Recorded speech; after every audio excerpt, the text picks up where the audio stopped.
Sekretaris Komisi 4 DPRD Kabupaten Kota Waringin Timur Abdul Qadir mengingatkan kelayakan angkutan mudik menghadapi arus mudik Lebaran tahun ini. Bagi angkutan mudik yang perlu dipersiapkan adalah kelayakan kendaraan, demikian yang disampaikan Abdul Qadir, sehingga kendaraan angkutan perlu diperiksa baik untuk angkutan antar kabupaten maupun angkutan antar dalam kota. Hal ini ditekankannya demi terjaminnya keselamatan para penumpang mudik Lebaran, terlebih dengan cuaca yang sering turun hujan, karena dipastikan di beberapa titik jalan mengalami kerusakan jalan. Demikian pula Abdul Qadir menyinggung persiapan angkutan mudik perairan di mana Kabupaten Kota Waringin Timur memiliki jalur Sungai Mentaya hingga menyeberangi lautan menuju Semarang dan Surabaya. Qadir mengharapkan pemerintah melakukan tindakan sejak dini terkait kapasitas penumpang agar tidak melebihi kuota yang telah ditentukan. Melalui dinas teknis terkait, pemerintah daerah harus mengawasi kapasitas kapal laut sebagai moda angkutan mudik Lebaran. Menurut Abdul Qadir, arus mudik Lebaran ini biasanya dilakukan oleh perantau yang bekerja di sektor perusahaan perkebunan, sehingga diharapkan pemerintah juga dapat memfasilitasi penumpang yang berdomisili di perkebunan. Sungai Mentaya, kemudian di darat terminal kita, kemudian di angkutan udara di Bandara Haji Hasan kita. Jadi dari tiga itu ada beberapa hal yang kita perlu persiapkan, terutama kalau untuk di darat, di terminal yang kita adakan di Pati Rumbih, boleh dibilang kayak gitu. Itu yang pertama dulu kita persiapkan adalah kelayakan dan perlu diuji, artinya diperiksa kendaraan yang mengangkut, boleh dibilang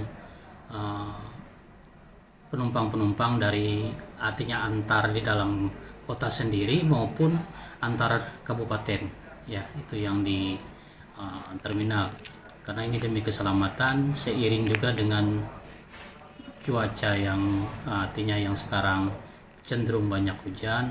Tentunya kondisi jalan ada di beberapa titik di lintas kabupaten yang boleh dibilang terganggu lah, bilang kayak gitu.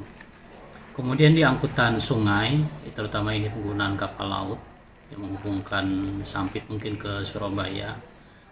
Sejak dini kami harapkan kepada pemerintah daerah untuk memperhatikan jumlah kapasitas penumpang dengan, artinya kapasitas kapal lautnya dengan penumpangnya. Artinya jangan sampai melebihi kapasitas yang seharusnya.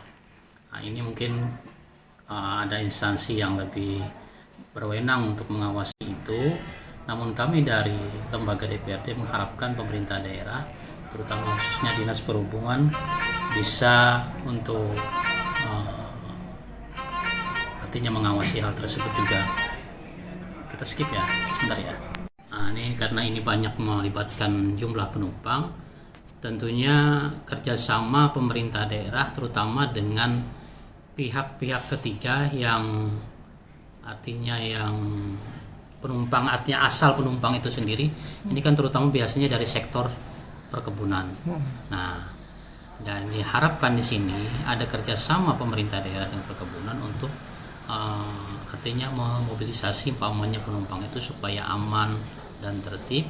Artinya ada kerjasama supaya penumpang bisa umpamanya diatur, umpamanya keberangkatannya kapan-kapan, artinya waktunya, hingga sesuai dengan kapasitas. Sementara untuk jalur udara juga diharapkan pemerintah daerah memperhatikan jumlah penerbangan yang beroperasi sehingga dapat menopang rute perjalanan menuju Jakarta. Dari Sampit, Kabupaten Kota Waringin Timur, Provinsi Kalimantan Tengah, Kolik Trisubagio, Sampit TV mengabarkan.